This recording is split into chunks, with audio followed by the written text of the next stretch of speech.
നിയമസഭാ തെരഞ്ഞെടുപ്പിൽ സീറ്റില്ലെങ്കിൽ കെ സുധാകരന്റെ അടുത്ത നീക്കം എന്താകും? അത് ആകാംക്ഷ നിറയുന്ന ചോദ്യമാണ്. സീറ്റ് കിട്ടിയില്ലെങ്കിൽ സ്വതന്ത്ര സ്ഥാനാർത്ഥി മത്സരിക്കാനുള്ള കടുത്ത തീരുമാനത്തിലേക്ക് സുധാകരൻ എത്തുമോ എന്നുള്ളതാണ്. അങ്ങനെയാണ് സുധാകരൻ അനുകൂലികൾ പറയുന്നത്.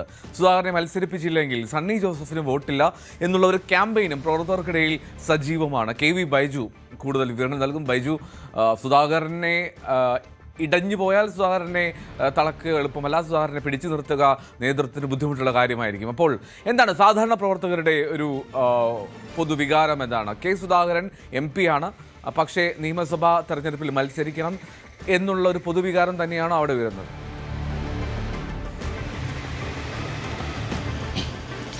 എൽദോ, കെ സുധാകരനെ ഇന്നലെ രാത്രി ഏറെ വൈകിയും മത്സരിപ്പിക്കും എന്ന രീതിയിലായിരുന്നു പ്രവർത്തകർക്കൊക്കെ ലഭിച്ച വിവരമെങ്കിൽ അതെല്ലാം അസ്ഥാനത്തായിരിക്കുന്നു. രാത്രി ഏറെ വൈകി ദില്ലിയിൽ നടന്ന ചർച്ചയിൽ സുധാകരന് സീറ്റില്ല എന്ന തരത്തിലേക്ക് കാര്യങ്ങൾ എത്തിയിരിക്കുന്നു. അതായത് MP-മാർ മത്സരിക്കേണ്ട എന്ന ഒരു തീരുമാനത്തിലേക്കാണ് ഇപ്പോൾ ഹൈക്കമാൻഡ് എത്തിയിരിക്കുന്നത്. അതുകൊണ്ട് തന്നെ ആ അധ്യായം അവിടെ അടയുന്നു എന്ന് വേണം പറയാൻ. അങ്ങനെയെങ്കിൽ എൽദോ സൂചിപ്പിച്ചത് വളരെ പ്രധാനപ്പെട്ട കാര്യമാണ്. കെ സുധാകരനെ സംബന്ധിച്ചിടത്തോളം വലിയ തോതിൽ അണികളുള്ള ഒരു ജില്ലയാണ് കണ്ണൂര്. മാത്രമല്ല ഇന്നലെ നമ്മൾ കണ്ടതാണ്, ഇന്നലെ രാത്രിയൊക്കെ പന്തം കൊളുത്തി പ്രകടനമൊക്കെ സുധാകരനെ അനുകൂലിച്ചുകൊണ്ട് വലിയ തോതിൽ DCC ഓഫീസിന് മുന്നിലൊക്കെ അത്തരത്തിലുള്ള വലിയ പ്രതിഷേധമൊക്കെ ഉണ്ടായിരുന്നു. അതോടൊപ്പം പേരാവൂരിലാണ് വലിയ തോതിൽ പ്രതിരോധത്തിലാക്കുന്നത് കോൺഗ്രസിനെ എന്ന് വേണം പറയാൻ. KPCC പ്രസിഡന്റ് സണ്ണി ജോസഫിന് വോട്ടില്ല, അതായത് സുധാകരനെ മത്സരിപ്പിക്കുന്നില്ലെങ്കിൽ സണ്ണി ജോസഫിന് വോട്ടില്ല, അത്തരത്തിലുള്ള ക്യാമ്പയിനുകൾ സജീവമായിട്ടുണ്ട്.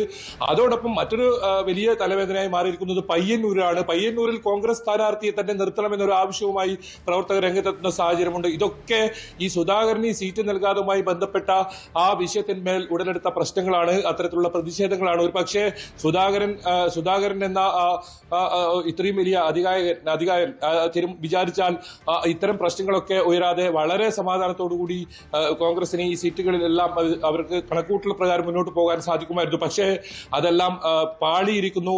സമവായ ചർച്ചകൾ പാളിയിരിക്കുന്നു. സുധാകരന് സീറ്റില്ല എന്ന് മാത്രമല്ല, VD സതീശന്റെ നോമിനിയായ TO മോഹനെയാണ് കണ്ണൂരിൽ മത്സരിപ്പിക്കാൻ ഇപ്പോൾ തീരുമാനത്തിലേക്ക് എത്തുന്നത്. അതും വലിയ തോതിൽ പ്രതിഷേധത്തിനിടയാക്കും. ഏതായാലും വലിയ പൊട്ടിത്തെറി ഇന്ന് ഉണ്ടായേക്കാം, പ്രതിഷേധ പ്രകടനങ്ങൾ ഉണ്ടായേക്കാം. സുധാകരനെ അനുകൂലിച്ചുകൊണ്ട് വലിയ തോതിൽ ആളുകൾ രംഗത്തിറങ്ങുന്ന സാഹചര്യം ഉണ്ടായിരിക്കാം.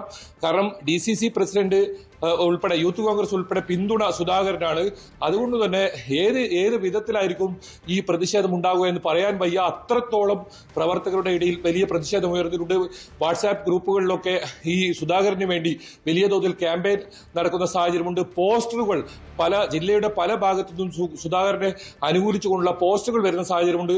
ഇതെല്ലാം നിലനിൽക്കെ സുധാകരന് സീറ്റില്ല എന്ന കാര്യത്തിൽ ഒരു തീരുമാനം വരുന്നു. അതായത് രണ്ടാം ഘട്ട സ്ഥാനാർത്ഥി പട്ടിക ഒരുപക്ഷെ 10 മണിയോടുകൂടി തന്നെ പുറത്തു വന്നേക്കാം.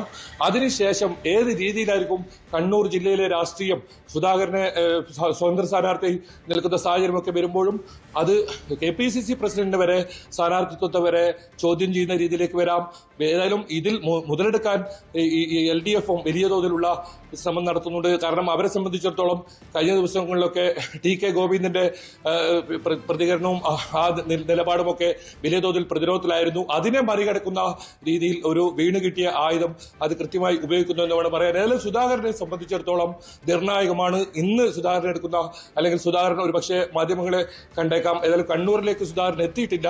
ഏതായാലും സുധാകരന്റെ നീക്കങ്ങൾ ഇനി എന്ത്, അത് തന്നെയാണ് രാഷ്ട്രീയ കേരളം ഏറെ ആകാംക്ഷയോടെ ഉറ്റുനോക്കുന്നതും. എൽദോ, ഏറ്റവും ആകാംക്ഷയോടെ ഉറ്റുനോക്കേണ്ടി വരികയും ചെയ്യും. സുധാകരന്റെ അടുത്ത നീക്കം എന്താണ് എന്നുള്ളതാണ് അതിൽ പ്രധാനപ്പെട്ട കാര്യം. സുധാകരന്റെ നീക്കത്തിനായി എന്താണ് പട്ടിക പ്രഖ്യാപനം വരുമ്പോൾ സുധാകരൻ എങ്ങനെയാണ് അത് കൈകാര്യം ചെയ്യുക എന്നുള്ളത് വളരെ പ്രതീക്ഷയോട് തന്നെ നോക്കേണ്ടിയും വരും. ഇനി